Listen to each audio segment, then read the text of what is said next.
10 seconds.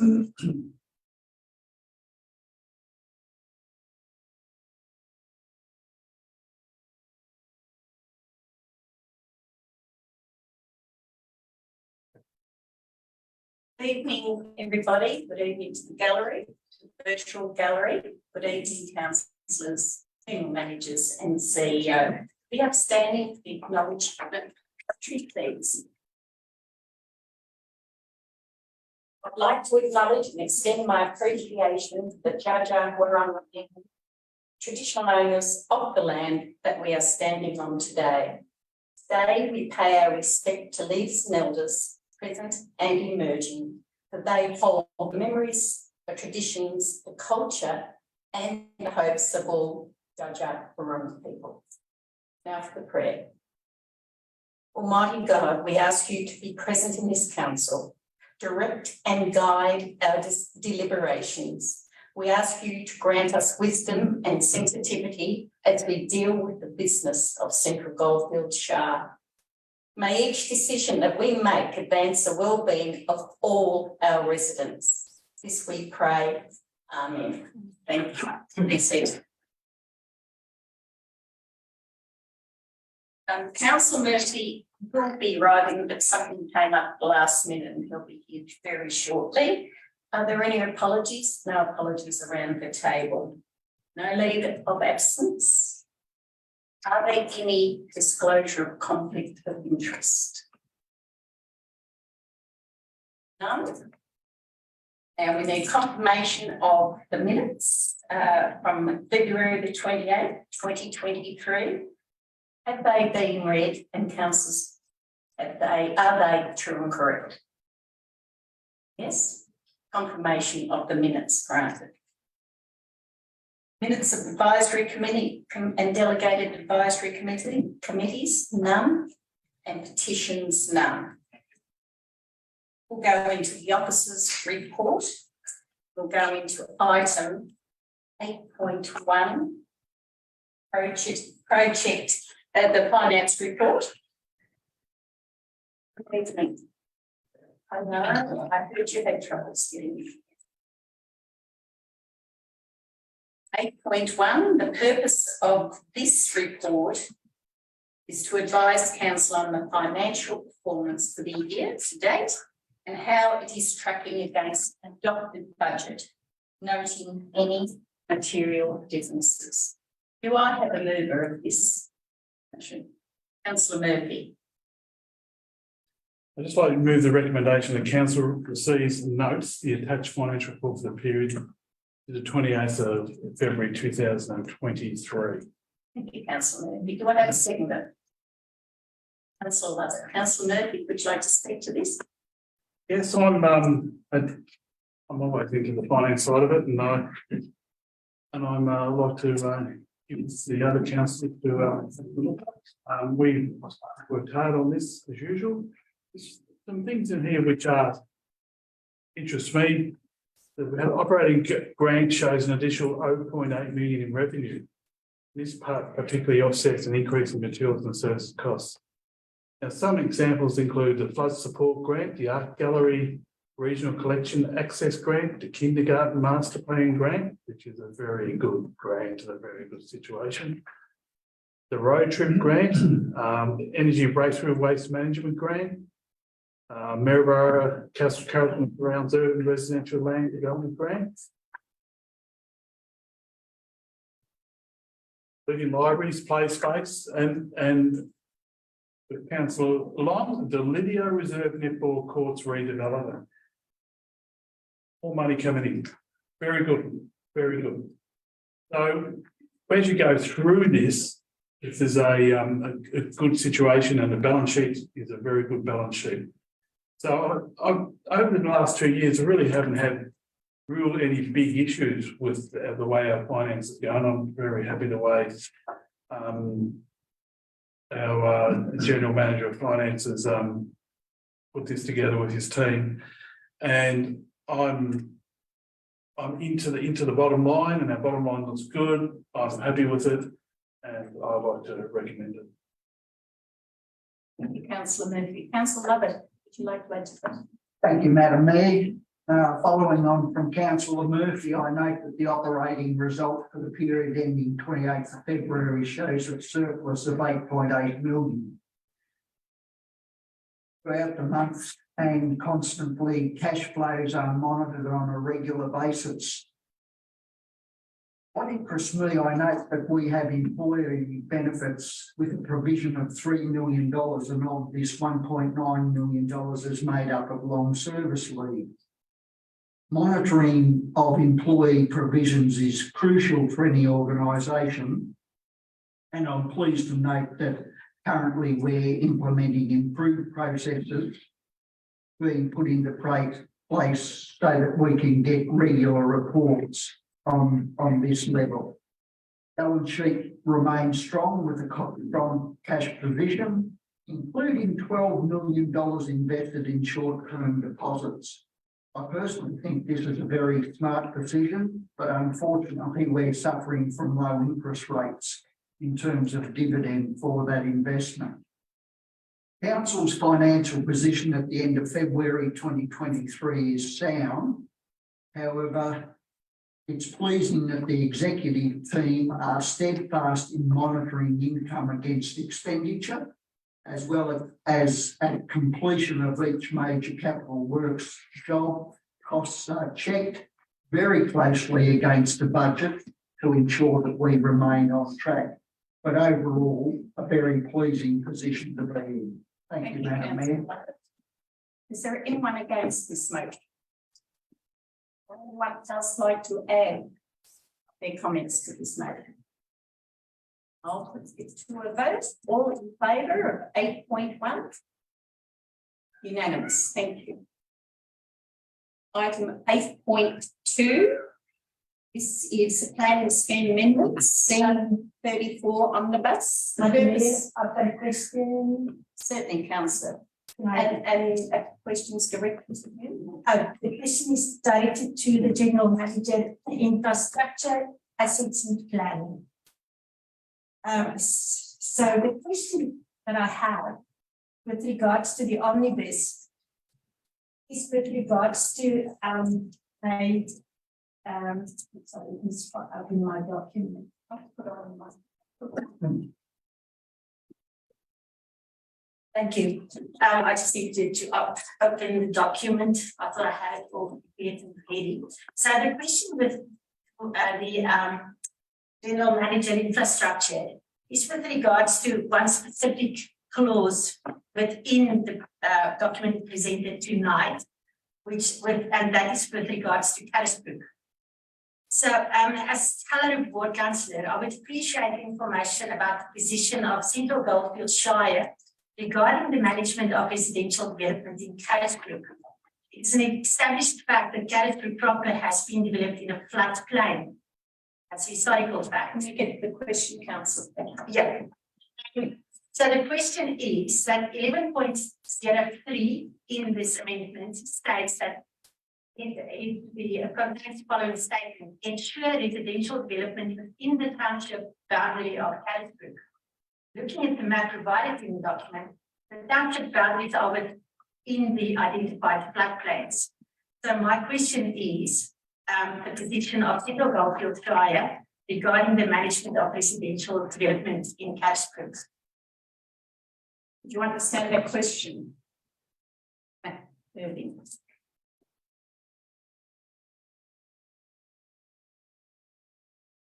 Yes, yeah, thank you. Thank you for the question, Councillor, and through you, Madam Mayor. At this point in time, properties within the residential zone of Carisbrook can be built if they meet the requirements triggered by the LSI overlay. All houses built now in Carisbrook are required to be built 300 millimetres above the 1% AAP flood level provided in the Carisbrook flood study. Any change to this would require extensive strategic planning work, which to date has not been completed. But one of the key strategies to be introduced as part of this planning scheme amendment tonight, which is being considered by Council, is the recently endorsed population housing and residential strategy. Within this strategy, an action is put forward for the need to plan in an integrated way for the future development of Carisbrook. In response to this, council has recently received external funding that will seek to deliver on this strategic direction through an urban framework planning project for Carisbrook. This work will provide a framework for council's strategic future development of Carisbrook, whilst ensuring key challenges, opportunities and risks such as the major flooding concerns in Carisbrook phase are appropriately considered. Work has commenced on this project with the initial phase of issues and opportunities analysis underway. And this will then be used for purposes of community engagement with key agency stakeholders in the community of Carisbrook and is scheduled to occur in May 2023. The ability for council to have obtained this funding and to move forward with this work so close to the current amendment potentially being adopted by council tonight puts council in a strong position to ensure the issue you have raised within your question is adequately responded to. Thank you very much. Thank you. So for the purpose of understanding for the gallery, the purpose of this report is to enable council to consider submissions received in response to public exhibition of the planning scheme amendment C34 on the bus and resolve on the next steps in the amendment process. The purpose of the amendment, which was on public exhibition from 21st September to the 3rd of November 2022, is to significantly update the Central Goldfields planning scheme by implementing recommendations of the Planning Scheme Review 2020 and other key strategies. Do I have a mover for this? I'll move. Councillor Villiers. Thank you. I would like to move for that council adopt the amendment C34C goal as exhibited with changes in response to submissions in accordance with the attached amendment documents with recommended changes. And secondly, request approval of the amendment by the Minister for Planning. Thank you, Councillor De Villa. You still have a seconder. No. Councillor Chris Meadows-Taylor. I would just like to say that this amendment's been a long time coming. It was first presented to council in, I think, October 2020. That was before we were elected. And I would just like to emphasise that the planning scheme is a living document and it's continually being visited and revisited and worked on by council officers. I would like to congratulate the officers for completing a substantial piece of work that's taken, as you can gather, many years to complete. And I am sure that's going to be to the benefit of the greater community. So there's been a lot of work done behind the scenes at the time. And just congratulations. I think this is so magnificent work. Thank you, Councillor Villiers. Councillor Meadows-Taylor. Thank you very much, Madam Mayor. I certainly endorse Councillor Villiers' comments. It's a bit awe-inspiring when you think that in a matter of a few minutes at a council meeting, council deals with an issue that has been really being progressed for the last 3 years. 3 years of hard work and toil. But I mean, there are perhaps four areas that the council deals with the most strategic and important issues: the vision, the community vision, the council plan, its financial strategy and budget, and of course the planning scheme. And this planning scheme is about a future, it's about a positive future. Right, it's about growth, it's about respecting our diversity of our assets and our heritage and our natural beauty. But it's about dealing with those things in an ordered way. And as Councillor Villiers said, the planning scheme is a living document. And as documents and strategic decisions are made, and two in 2020 impacted this very much, the residential strategy and the economic development strategy and other changes that happen, then that planning scheme has to be amended. And this is exactly what it does, to bring together a whole series of things so that planning scheme is not only a living document, but it is a document that needs to fit the purpose at a point of time. Now, in December, the council made a decision to defer this for 3 months, and I spoke from the officer's report. Through this, there were some unresolved issues, but through this process, there's been an opportunity to resolve outstanding requests without compromising the integrity of the amendment or the consistency of the adopted strategies. So I think there was wisdom. There's been a lot of hard work between December 2020 and now in respect of dealing with some of those outstanding issues. This is a document that has benefited from that process. This is a document that the council, I believe, with pride can take forward to the minister, and our community should be assured of a great future if this is adopted, because this is a great document and we have a great plan to speak. Thank you, Madam Mayor. Thank you, Chris Meadows Taylor. Anyone against this on? Councillor Lovett, would you just like to speak to us? Councillor Lovett, you can speak. To this. Thank you, Madam Mayor. Following on from the previous two speakers, this is called Planning Scheme Amendment C34C Gold. It's called an omnibus bill. That's because it's all encompassing. I don't think our community realise just how large and important this item is that we're voting on tonight. It will make a massive change in planning issues within Central Goldfields Shire. That's why back in December, council moved a motion to delay a decision on this for 3 months. Because at that time, council had a number of queries and concerns about certain aspects of the bill.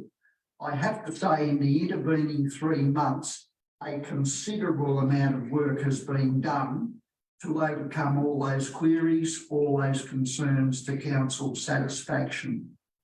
As a result, I firmly believe the document that we're going to vote on tonight is a much stronger, much improved version of the one we had in December. And as I hope it will be voted through, the community will see benefits from this for decades to come.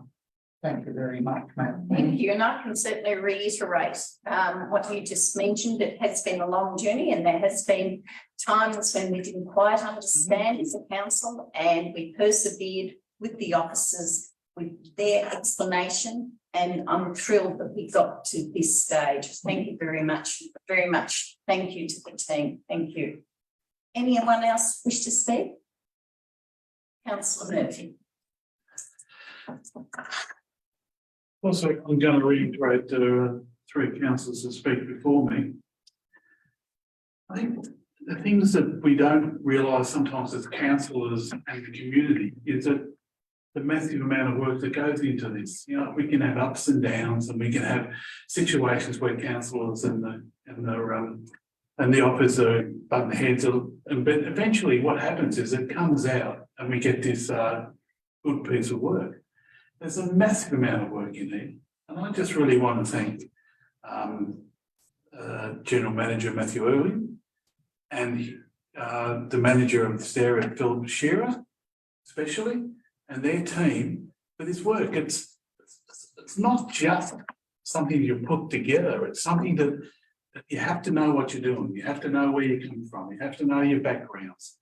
And I've seen this at other shires. I've seen this when you're going to be and want to build some houses or build some sites or develop something. This type of work is very important to the person who's going to build, who's going to do things, and know where we're going and know what we're doing. So again, I reiterate that I'd like to thank Matthew Irving and Philip Shearer and all the team in that department for this good work. And it certainly enables our planning into the future without any shady areas, I suspect. Anyone else wish to speak to this? I'll put it to vote. All in favour of 8.2? That is unanimous. Thank you very much. Item number 8.3, Talbot Community Asset Committee Establishment. Yeah, happy to move the motion, Madam Mayor, that the officer's recommendation, the council in exercise of the power conferred by Section 5 of the Local Government Act 2020, note that in accordance with Section 47(1)(b) of the Act, the Chief Executive Officer may by instrument of delegation delegate any power, duty or function of the council that has been delegated to the CEO by council to a community asset committee. And two, establish the Talbot Community Homes Community Asset Committee in accordance with section 65 of the Act and the date of this resolution. And three, appoint the existing committee members, Riley Gunther and Eddie Sitch, to the newly established Community Asset Committee. And four, appoint Councillor Christine Taylor as councillor representing the committee. And five, authorise the CEO to appoint a further two members who are residents of Talbot following a public expression of interest in process. Thank you. Any seconder? Councillor Lovett, Councillor Meadows Taylor, would you like to speak to this? Thank you, Madam Mayor. In this, we're dealing with the Talbot Community Homes. That, for those that may not be aware, comprise two units built in the 1980s, a parcel of land, which, depending if sewage is there or not, if sewage is there, could accommodate, and funding is provided for the sixth unit and cash in the bank through some prudent good management. This was a former Section 86 committee under the previous Act, which is lapsed. So the first issue that this is about is simply good governance, and that is to replace the lapsed Section 86 committee with a new Section 65 committee asset committee. So it is about good governance. More than that, this reflects hard work by the community to meet a community need. And over many, many years, the previous committee, and now it's been reformed, has undertaken work to maintain those units, to make sure that they're presented well, that they meet the needs of the residents, and that they're both prudent management. I mentioned before, it's money in the bank, and property has been acquired for further development. And I pay tribute particularly to the President, Riley Gunther, who over many years has done an excellent job, and congratulate Riley for that. But importantly, Madam Mayor, just as previously we talked about the big picture in the planning scheme, this is the endless wonder of local government, that we move from the big to the hands-on. This is about the most fundamental issue in local government, providing homes for people. Now, in many cases now, that specialised work has moved to specialised committees, homes committees and homes organisations. And this is a fairly small asset in relation to some others at this stage with council, but it does show that wonderful diversity and richness of local government, that we move from grandness of planning scheme to the basic provision of homes for people, affordable homes for people to stay in their community, and that's that joy of local government. And so I think councillors find endlessly fascinating and rewarding. So this regularised is something that needs to be regularised, and it meets a need in the community, continuing need in the community. I hope those assets expand over time when sewage does come soon to Talbot, and I have great joy in moving the motion.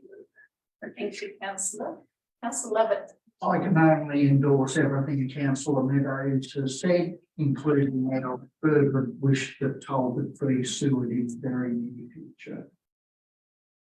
Thank you. Any other councillors wish to speak? Councillor Murphy.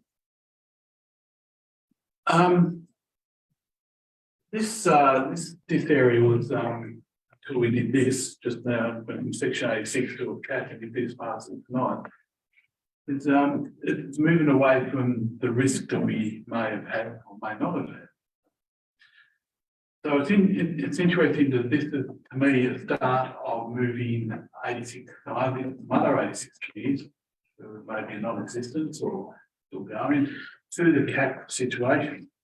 Now that, to me, will happen over a period of time, but this is the start of it, and I'm confident this hopefully passes by, and then we move on to the next one, and to the next one, and to the next one, and then eventually we're going through the whole situation. The other thing I like about this is that we can have a further 2 appointments onto this committee. I just think 2 community members and the ward councillor, Councillor Meadows Taylor. It might be a bit short, and I'm happy that the CEO can appoint 2 extra members at when we need to, when she needs to, and we don't have to come back to this council meeting to endorse that. I commend it. Thank you. Thank you, and just for the purpose of understanding out there, ATTAC is a community asset committee. Thank you. Anyone else like to speak to this? Those in favour of this motion? Unanimous, thank you. Moving on to item 8.4. It's the Climate Action Plan Implementation Partnership Approach. The purpose of this report is to present that Climate Action Plan Partnership Approach for council consideration. Do I have a mover? Councillor Wayne Sproul. Thank you, Madam Mayor. I move the recommendation that council endorse the Climate Action Plan Partnership Approach. Do I have a second? Councillor Long. Councillor Sproul, would you like to speak? Thank you, Madam Mayor. Recently we adopted the Climate Action Plan, which was developed using a partnership approach with a core group of council officers, councillors and community members. This was probably one of the few plans like this in the state to be developed this way, and that worked really, really well. And work on climate change, whilst is very much a council responsibility, it's not limited to that as well. We need to work together as a community. So this partnership approach takes steps in to identify that. The partnership approach will facilitate collaborative oversight, governance and activation of the plan's implementations. The partnership approach involves the council's senior leadership team, the Climate Action Stewarding Group, Local Alliance for Climate Action, and also regional partnerships. This will obviously at the moment is starting small, but will build as momentum grows. The benefits of this include a holistic approach to a complex problem, the pooling of resources with time, expertise and funding, community ownership and buy-in, which is most important, consistent messaging and attractive to external funders. The report goes on to identify the terms of reference for the stewarding group, and I think this is going to be a really good benefit to council in our fight against climate change. Thank you. Thank you, Councillor Long. Thank you, Madam Mayor. I'd just like to reiterate what Councillor Sproul has just said. We together have been on the stewarding committee for quite some time now, pretty much since we were elected, and I'm just stoked that there is a partnership approach. I think it's a great way to go about it. It does involve the local community more, and yeah, I can't wait to see where it takes us. So thank you. Thank you. I'd like to add community ownership and buy-in is essential. Totally, and that's exactly what you said, Councillor. Councillor Murphy. I'm a yes person on this, and I just want to talk about state government and the Local Government Act, which identifies several overreaching governance principles which create obligations for councils in the context of climate change. So they include a few of them, but so councils are required to give priority to achieve the best outcomes to the municipal community, including future generations. Council must ensure its decisions, actions and information are transparent. So that's a few of them. So it's also directed through the state government into the Local Government Act, a direction to follow as well. And that's important because that's a direction that the council will follow within this working group. Thank you, Councillor Murphy. Right, we'll put that to a vote. All in favour of this motion? Again, unanimous. Thank you very much. Moving on to items 8.5, Energy Breakthrough Governance Structure Update. Now, the purpose of this report is to seek endorsement of the new Energy Breakthrough Governance Group structure, including the terms of reference. Do I have a mover? Councillor Elizabeth Long. Thank you, Madam Mayor. I would like to recommend that council endorse a new energy breakthrough governance group structure and terms of reference. Thank you. Do we have a seconder for this motion? Councillor Sprout. Councillor Long, would you like to speak to this, please? Thank you. Through the Mayor. It's my pleasure to move this motion to endorse a new energy breakthrough governance group structure and terms of reference. As a member and past chair of the Energy Breakthrough Committee, it was really productive to have been part of the facilitated series of workshops in early 2022 to conduct a review of the governance arrangements related to the event. These sessions gave everyone involved a chance to voice concerns and suggest ways in which the group could work together more effectively to realise the potential of the event for the community, as well as suggest ideas on how to future-proof the event. It was, of course, Madam Mayor, lots of butcher's paper and sticky notes with robust conversations ensuring EB reaches its full potential. We focused on reflecting on the current state of the group and how to optimise collaboration and community engagement into the future. The resulting new structure creates a precise delineation between strategic focus and local community engagement. The governance group, of which I'm a member, a smaller executive group comprising a board and executive member of each partner organisation that meets regularly throughout the year to focus on strategy. A terms of reference has been developed for this group and is presented with this report. The Community Engagement Committee will focus on local community engagement to keep them informed and connected to the event, along with seeking the opportunities for participation. Having worked in the new structure for the past 6 months or so, I'm happy to report that it's working exceptionally well, and I'm sure the huge success that was EB22 was a testimony to this new structure. Thank you. Thank you, Councillor Long. Councillor Sprout. Nothing further there, thank you, Mayor. Thank you. Anyone else like to comment on Councillor Murphy? Just so happy to have the energy breakthrough back, I suppose, in its glory. Probably without the sideshow, Ellie, but it just reminds us that the energy breakthrough is a very important situation for this community. And just when you go through the terms of reference, and you talk about what I like to see is the things about strategic risk management, governance policy approvals, planning reviews, and really the main thing for me is a risk about how we manage the risk on race days and things like that. But you know, we've opened up that area this year where we had the skate park open. Now next year the skate park could be there and there's going anywhere, but it'll be there in a bigger way, and it'll be part of this whole thing.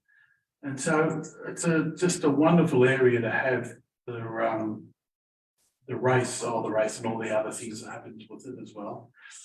But I think we've got to also realise it's a heritage place. So the Princes Park is a heritage area. You know, the grandstand, the pool, the whole area, the lake, and it all relies on making sure that Princes Park stays that heritage area and gives this event a situation where it's got a place to always be. And it's not just about the energy breakthrough, it's the area, how we have the area ready for energy breakthrough, and how we make sure the grandstand is up to date and all the heritage buildings are right for the future. Thank you. Thank you. Anyone else like to?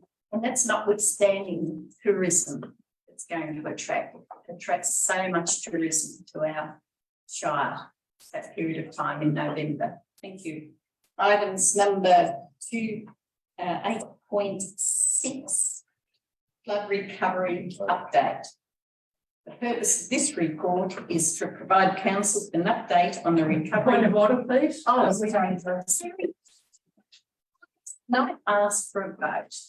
My apologies. So excited about the recovery program. I would like to put this to a vote. All in favour? That is unanimous. Now I can get to my recovery. The mayor, it happens to the best of us. No. See, I'm not perfect. All right, 8.6 flood recovery program update. The purpose of this report is to provide council with an update on the recovery program following the flooding events of October 22. Do I have a mover for 8.6? Councillor De Villiers. Thank you, Madam Mayor. The support is just for council to note the update on the flood recovery program. Thank you. Do we have a seconder? Councillor Sprout, would you like to speak to this? Councillor Beck. Yes, thank you. I would like to speak to this. As board councillor for we were probably within the Shire the most heavily impacted with the recent floods in October 2022. I've been heavily involved with communicating with constituents within that area and with council officers. And I would just like to say that it's amazing if you look at the work that was done since then by the council officers. I would like to commend them. We have to remember that the impact of the flood was felt everywhere. Most of the roads within the Shire was affected. The levels of damage to the roads varied. In Carisbrook proper, we had houses flooded and flooding around the reserves next to the creek. And we have to remember that many people were affected by this. What I would also like to point out in this report is that there is financial and resource implications that was drafted by the officers. And I mean, if you look at the overall total of the impact had on councils, a mind blowing almost $10 million that's needed to manage the event and the recovery afterwards. I would also like to point out that on the first page of this report, there are 6 dot points of the requirements from the council by the Emergency Management Act 2013. And on closer conversation with the officers, the one that is currently, I mean, the others are still in the working, but the one that is currently being addressed is the very last one, which is support the recovery of affected individuals, businesses, and communities in the aftermath of the emergency. A lot has been done already around that, but that's still a piece of work that's ongoing. So so I'm leading this. It's incredible the work that's been done, and that still needs to be done. So thank you to everybody involved. Thank you, Councillor De Villiers. I'd like to speak, Councillor Sprout. Thank you, Madam Mayor.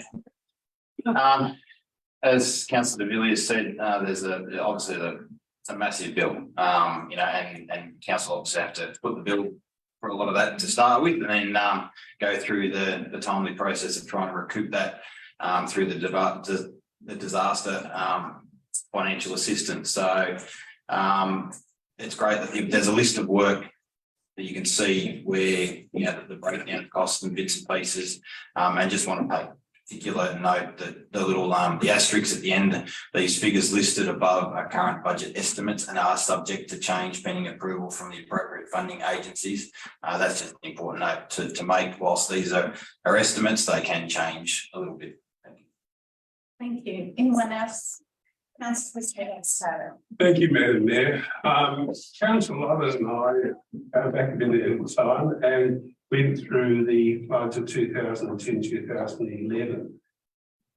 A massive amount of work went on then by council officers of all the emergency authorities. But what was clear in 2000 from those floods in 2011 was that there was a lack of coordination across agencies. We weren't simply geared up for the extent of floods, and the Neil Comrie, the former Chief Commissioner of Police, was appointed to have the Comrie inquiry, which made some very major recommendations on the coordination of flood emergency responses. And what is clear from on this occasion, although this report obviously touches on the key major financial issues, was the very real extent of preparation and coordination that took place and was immediately implemented seamlessly that resulted from the Comrie inquiry. And from that inquiry, in fact, months and years of preparation and continuing coordination and preparation.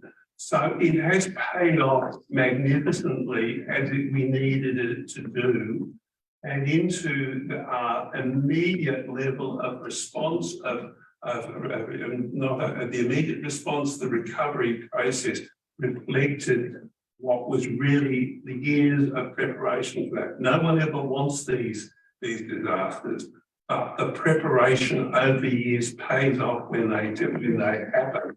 And clearly what's happened, and this report shows that preparation paid off, and our response, our recovery was delivered because of that, and the quality of that by us and the agencies working with us reflected that preparation. And we can only be grateful that that was so seamless and so well delivered because of all the hard work that's gone in over so many years from that. So I think that's something very positive to note in what is a disaster that no one wants, but it is very much a silver lining in a dark cloud. Thank you for noting that, Ms Meadows Taylor. Anyone else wish to speak? Councillor Murphy. I'm just what we don't realise some of in this is that if the flood didn't happen, the flood happens, and how much extra work the officers have to do, how much extra stuff has to go on top of the normal situation. And when you look through the budget estimate, you go to one is $6,960,000. There's a claim being finalised, the submission. There's a lot of them right through. So this is a lot of work getting it done. And things can't get done overnight, and then other things get behind. We can't do this, we can't do that. I just hope the community can see this. I just hope that we understand that these things happen. We've got to deal with it. And something over here we don't deal with it because it's not as important as this, but which way we go. But everything can't be done in this small community. What I see that we have put on a flood recovery officer position for a period of 12 months, and this will support the ongoing flood recovery efforts, and that's important. And it's a grant position, and I just think that this is very good, but there's a lot of work from our officers in that area, and if the community grumble about things sometimes, you've got to look at all the different things we have to do. Thank you. Thank you, Councillor Murphy. Anyone else wish to speak? Now I'll put this to a vote. All in favour of 8.7, and that is 8.6. 8.6 correction. That is unanimous. Getting to 8.7 now, managing flood recovery works for Central Goldfields Shire Council, contract number G1747-2023. Purpose of this report is for councillors to consider awarding of a contract G1747-2023, managing flood recovery works for Central Goldfields Shire Council following a public tender process. The contract is a schedule of rates contract and has the anticipated value of the recommended awarding of the contract is above the CEO's financial delegation. The contract is required to be awarded by council. Do I have a mover? Councillor Gerard Murphy. I'd just go with the recommendation. The council award RMG Australia Production Limited the contract B1747-2023 for the management of flood recovery works as a schedule of rates contract, and council authorises CEO to execute. Thank you. Do I have a seconder, please? Councillor Lovett. Councillor Murphy, would you like to speak to this? Well, as you read through that, as we went through all the 13 tenderers, which is excellent. We received 13 public tenders on this, which is an excellent outcome to receive that many. But I'm I'm very happy that the anticipated value of spend over the term of the contract is $711,500. So, and that is basically mid-range of where we want it, where it was with the group of people attended. And they fit the bill in every way. Very happy with them. With things a few things changed here and there, but they were always a tender that was upfront and straight to it. That they didn't have to be asked for anything. Well, pretty happy with that. So I recommend RMG, and I think there will be a good outcome for the public recovery. Thank you very much.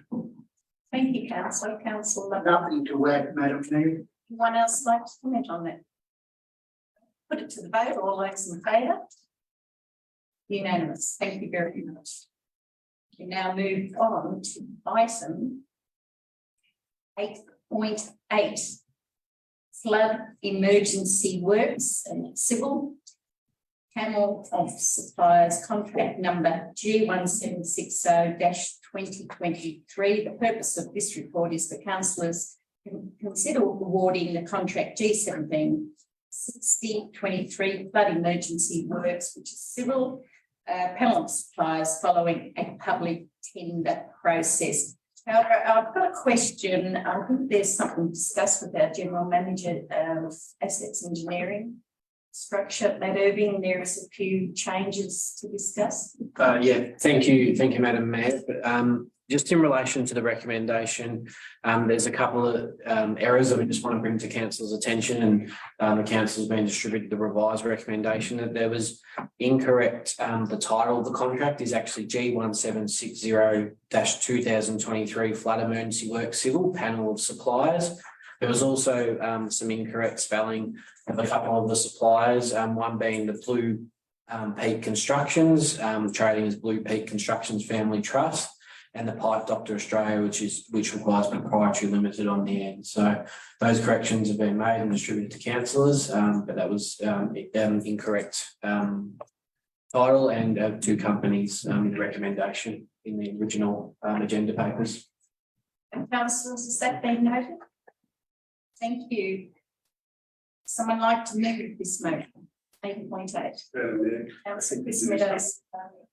Council, I hope they will get the wording right in keeping with the General Manager's revised list. The Council award G1760-2023 flood emergency works civil panel of suppliers and authorises the CEO to execute the contracts to the following: Sky Rider Tower Proprietary Limited, Doran Earth Moving Proprietary Limited, Coral Resources Victoria Proprietary Limited, McCardle Transport Proprietary Limited, ATF T&D McCardle Family Trust, Davies Brothers Investment Proprietary Limited, trading as ASJ Excavations, Avard Civil Proprietary Limited, Fulton Hogan Industries Proprietary Limited, Highway Stabilisers Australia Proprietary Limited, On-Track Civil Earthworks Proprietary Limited, Rise Transport Proprietary Limited, Blue Peak Constructions Proprietary Limited, ATF Blue Peak Constructions Family Trust, and Pipe Doctor Australia Proprietary Limited, and finally GRN Built Proprietary Limited. Thank you, Madam Mayor. Thank you, Councillor Chris Meadows Taylor. Do we have a seconder? Councillor Long. Councillor Meadows Taylor, would you like to speak to this? Thank you, Madam Mayor. This is joyful indeed, and especially for those of us who have rural wards. This is about the opportunity to implement funding from the Victorian Disaster Recovery Funding Arrangement, or through that arrangement, and looking at potentially over $9 million worth of works that will take place on our roads. And this is something that those of us in rural wards and our residents in rural ward have waited for anxiously. Unfortunately, it is an area that our community don't necessarily understand. When there is flood damage, the expectation by some is that council will immediately start all the work in recovery. what that doesn't recognise is that we don't have the money to do that. Potentially over $9 million comes from the Victorian Disaster Recovery Funding Agreement, matched by state and federal government.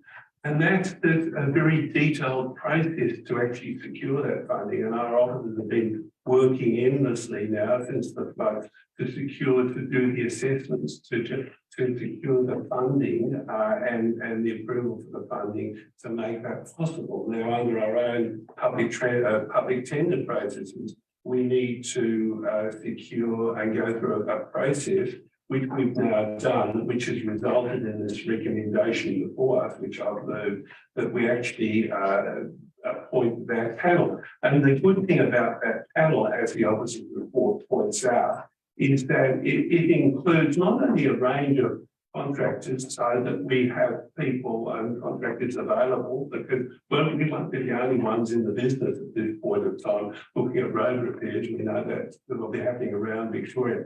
So we have not only a number of contractors to turn to, but also, as the officer's report points out, this panel has a variety level of expertise: civil works, road constructions, gravel resheeting, culvert cleaning, tree trimming. So we can appoint suitable contractors to various flood recovery works depending on the work needed. So this is both incredibly exciting because it means that work can commence. I understand that from the general manager that culvert cleaning has already commenced. Probably not the thing that residents notice, right? But major work is expected to commence within 2 to 3 weeks. That is incredibly exciting for those that have waited anxiously with very poor roads in bad state for some months, that work will commence, that we have so many contractors that we can select from. So that in itself is incredibly positive, but that they offer a range of specialisations so our officers can select and meet the particular need. This is great news on so many fronts. It will be so welcomed by our community, and I am incredibly excited that it's reached this stage, and hopefully council will endorse this and we can move this into implementation and none too soon for many of our residents who have been waiting for this. Thank you, Madam Mayor. Thank you, Councillor. Councillor, would you like to comment? Thank you, Madam Mayor. I won't take too long because Councillor Taylor has really covered it off, but I just want to reiterate that it has been really hard for many of our rural ward residents. The roads have been dreadful. My heart goes out to many people that live there and have to traverse these roads every day. The farmers that can't get machinery or trucks down their roads. So this is such good news, and everyone has been so patient, and I'm so happy that this hopefully will now be passed by council and we can get some repairs done and start recovery. Thank you. Thank you, Councillor. Councillor Murphy. What I wanted to say is that we've got 13 contractors on this list, and that's just fantastic. You know, like we go from having 1 or 2 to 13 this, and we had X going for the 1 and 4, and they're all excellent, and that means that the officers can choose between this, or they can get 3 or 4 things going at once if they want to. Yeah, good one. Thank you. Anyone else like to comment? All right, we'll put 8.8 to a vote. All those in favour? Again, unanimous. Thank you very much. Moving on to 8.9. Provision of project management services for priority projects. This is a long purpose. The purpose of this report is to provide an update to Council on the engagement of OnPoint Global Priority Limited for the provision of project management services on priority projects in the Central Goldfields Shire. Officers have engaged on OnPoint consistently since 2021 due to a high volume of priority projects in the municipality and prolonged instability in internal project management resources. Council is now in a position where several priority projects with OnPoint are managing nearly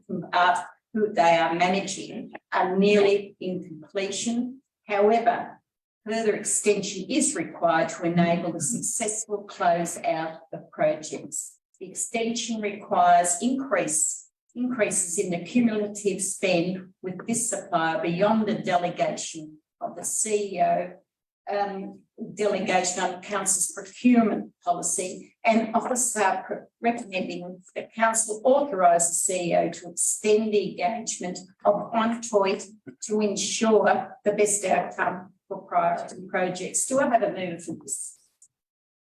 Thank you, Councillor Lovett.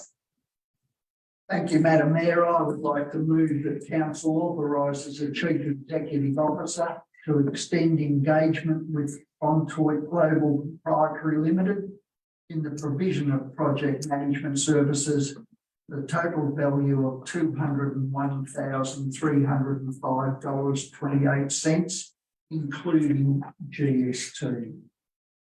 Thank you, Councillor Lovett. Do I have a seconder?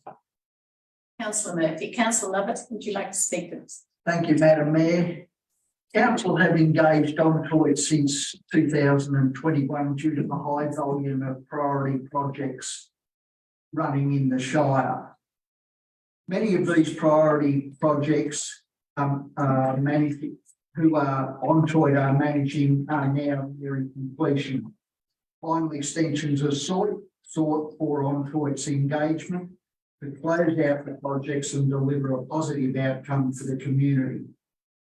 Failure to extend these arrangements could see projects delayed for a significant period of time.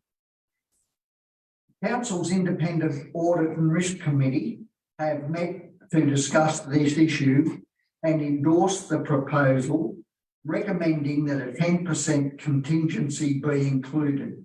And it needs to be pointed out, this 10% is included in the figure of $201,305.28 as stated in the motion. Thank you, Madam Mayor. Thank you. Second, would like to speak. The $201,305.28, including GST, as I understand, is coming from the projects themselves. So we're not asking for extra money out of our normal budget. This is coming from the project, which most, I would say, 90% of the projects, don't give me that. So I don't know if it's 90%, but I'll say 90% are funded, basically. So I just want to make sure that the gallery and those at home understand that it's not just, we're not plucking $200,000 from somewhere. They're going to go down this way where it's in the projects already. We just need Ontoit to finish the work because things are going down that way. So I think it's a great idea. Thank you. And this is 90% correct or thereabouts? So we'll take that on note. That's the yes. Yeah, tucking it out there. Okay, anyone, Councillor Chris Meadows-Taylor. Thanks, Madam Mayor.